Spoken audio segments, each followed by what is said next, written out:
মাত্র 1 কাপ সুজি আর half cup ময়দা দিয়ে সকাল বা বিকেলের জন্য ঝটপট এই নাস্তাটি বানিয়ে নিন। আসসালামু আলাইকুম সবাইকে, ওয়েলকাম জানাচ্ছি রেসিপি বে আমার কিচেনে আরও নতুন একটি রেসিপি দেখার জন্য। সকাল বা বিকেলের জন্য ঝটপট আপনারা কিভাবে নাস্তা বানিয়ে নেবেন, তাও আবার 1 কাপ সুজি আর হাফ কাপ ময়দা দিয়ে, সেই রেসিপিটি আজকে শেয়ার করব আপনাদের সাথে। আশা করছি আজকের এই রেসিপিটি আপনাদের কাছে ভালো লাগবে। ভালো লাগলে বরাবরের মতো বলবো ভিডিওতে একটি লাইক দিয়ে দিবেন, আর আমার চ্যানেলটা এখনও যারা সাবস্ক্রাইব করেন প্লিজ সাবস্ক্রাইব করে রাখবেন। চলুন তাহলে শুরু করি। তো এখানে প্রথমে একটি মিক্সিং বলে নিয়ে নিচ্ছি 1 কাপ পরিমাণে সুজি, হাফ কাপ পরিমাণে ময়দা, এখন দিয়ে দিচ্ছি 1 টেবিল চামচ পরিমাণে এখানে চিনি, আর দিয়ে দিচ্ছি হাফ চা চামচ লবণ। এখন সবগুলো উপকরণ খুব ভালোভাবে একসঙ্গে মিশিয়ে নিচ্ছি। এখানে কেউ চাইলে ময়দার পরিবর্তে প্যাকেটের আটাও ব্যবহার করতে পারবেন।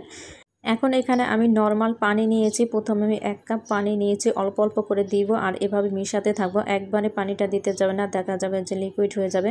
1 কাপ পানি পুরো দিয়ে আমি আরও 1 কাপ পানি এখানে নিয়েছি, দেখবো আমার কতটুকু লাগে। আমি অল্প অল্প করে দিব আর মিশাতে থাকবো। দেখতেই পাচ্ছেন আমি কাজটা কিভাবে করছি, অল্প অল্প করে পানি দিচ্ছে আর এইভাবে মিশিয়ে নিচ্ছে, তাহলে পানির পরিমাণটা বোঝা যাবে কতটুকু লাগবে। তো এখানে আমার প্রায় 1.25 কাপের মতো পানি লেগেছে। আপনারাও এইভাবে অল্প অল্প করে পানি দিবেন আর এভাবে মিশিয়ে নেবেন। তো এটা আমার মেশানো হয়ে গেছে। এখন আমি এটাকে ঢাকনা দিয়ে ঢেকে রেখে দিব 10 মিনিটের জন্য রেস্টে। ফিরে আসছি 10 মিনিট পর। তো ফিরে আসলাম 10 মিনিট পর, ঢাকনাটা তুলে নিচ্ছি। এখন একটা হ্যান্ড উইচের সাথে একটু নেড়ে চেড়ে নিচ্ছি। দেখেন সুজিটা কিন্তু আগে থেকে একটু ফুলে গেছে আর এটা একটু ঘন হয়ে এসেছে। এখন এর মধ্যে আমরা বাকি উপকরণগুলো অ্যাড করব। এখানে আমি কাঁচামরিচ কুচি নিয়েছি, একটা টমেটোর অর্ধেক কুচি করে কেটে নিয়েছি, আর নিয়েছি কিছুটা ধনিয়া পাতা কুচি। এখন সবগুলো আমি এর মধ্যে দিয়ে দিচ্ছি। এখন এর মধ্যে হাফ চা চামচ গোলমরিচের গুঁড়া দিয়ে দিচ্ছি আমি, আর দিয়ে দিব 1/4 চা চামচ গরম মশলার গুঁড়া, হাফ চা চামচ জিরার গুঁড়া,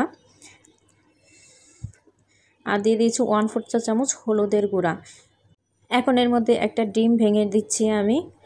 তো ডিমটা দেওয়া হয়ে গেলে এখন সবগুলো উপকরণ একসঙ্গে খুব ভালোভাবে মিশিয়ে নিচ্ছি।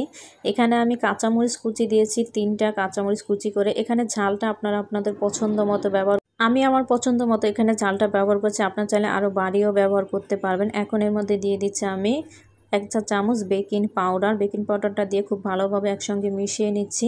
এখানে আপনারা একটা পেঁয়াজ কুচি ব্যবহার করবেন। আমি পেঁয়াজটা কুচি করে রেখেছিলাম, দিতে ভুলে গিয়েছিলাম আমি। তো এখন দেখতে পাচ্ছেন আমাদের এটা মেশানো হয়ে গেছে, আর এটার ঘনত্বটা কেমন হবে সেটা একটু দেখিয়ে দিচ্ছি। দেখেন এটার ঘনত্বটা ঠিক এইরকম হবে। তা আমি একটা গোল চামচ নিয়েছি, এটা দিয়ে আমি এই ব্যাটারগুলো দিব। তো একটা ফ্রাই প্যান বসিয়ে আমি একটু গরম করে নিয়েছি, তার মধ্যে 1 চামচ ব্যাটার আমি নিয়ে এইভাবে দিয়ে দিচ্ছি। এখন একটা ঢাকনা দিয়ে ঢেকে অপেক্ষা করব 1 থেকে 1.5 মিনিটের মতো। চুলার আঁচটা থাকবে মিডিয়াম টু লো এর মাঝামাঝি রেখেছি আমি। আর এই পিঠাগুলো হতে কিন্তু তেমন একটা সময় লাগে না, 1.5 থেকে 2 মিনিটের মধ্যে কিন্তু খুব সুন্দরভাবে এটা হয়ে যাবে। দেখেন আমার পিঠাটা হয়ে গেছে আর কত সুন্দর ছিদ্র ছিদ্র হয়েছে, মাশাআল্লাহ দেখতেও খুব সুন্দর লাগছে। এখানে কেউ চাইলে কিন্তু হলুদটা স্কিপ করতে পারেন, আবার কেউ চাইলে হলুদ অ্যাডও করতে পারেন আমার মতো। তবে হলুদটা কিন্তু বেশি দেওয়া যাবে না, আমি 1/4 চা চামচ কিন্তু দিয়েছিলাম এখানে হলুদ। তো আমি আরও একটি পিঠা দিয়ে দিচ্ছি। দেখেন কত সুন্দরভাবে এই পিঠাটাও হয়ে যাচ্ছে। তো আমি সবগুলো পিঠা এভাবে একটা একটা করে ভেজে নিব। এই পিঠাটাও হয়ে গেছে, আমি এই পিঠাটাও তুলে নিচ্ছি। তা আমি সবগুলো পিঠা এভাবে বানিয়ে নিয়েছেন। দেখেন মাশাআল্লাহ কত সুন্দর লাগছে দেখতে, আর খেতেও কিন্তু আলহামদুলিল্লাহ অনেক বেশি মজা হয়েছিল। আপনারা যারা ঝটপট নাস্তা তৈরি করতেছেন তারা কিন্তু এই রেসিপিটি ফলো করতে পারেন। বিকেলের নাস্তার জন্য কিন্তু এইভাবে পরিবার সবাইকে ঝটপট বানিয়ে দিতে পারেন, আর এটা কিন্তু সসের সাথে খেতে অনেক বেশি ভালো লাগে। তো দেখেন আমার পিঠাগুলো বানিয়ে নেওয়া হয়ে গেছে, আর আমার 1 কাপ সুজি আর হাফ কাপ আটা দিয়ে আমার প্রায় 10টার মতো এই পিঠা হয়েছে।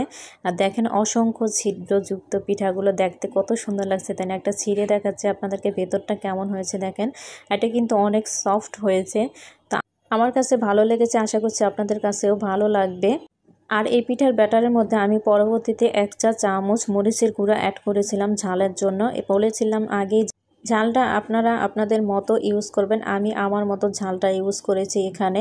তো আশা করছি রেসিপিটি ভালো লেগেছে। তো আজকের ভিডিওটি এই পর্যন্তই। ভালো লাগলে অবশ্যই কিন্তু ভিডিওটি ফ্রেন্ড এবং ফ্যামিলির সাথে শেয়ার করে দিবেন। আল্লাহ হাফেজ সবাইকে। আর হ্যাঁ, যারা এখন আমার চ্যানেলটা সাবস্ক্রাইব করেন প্লিজ চ্যানেলটা সাবস্ক্রাইব করে রাখবেন।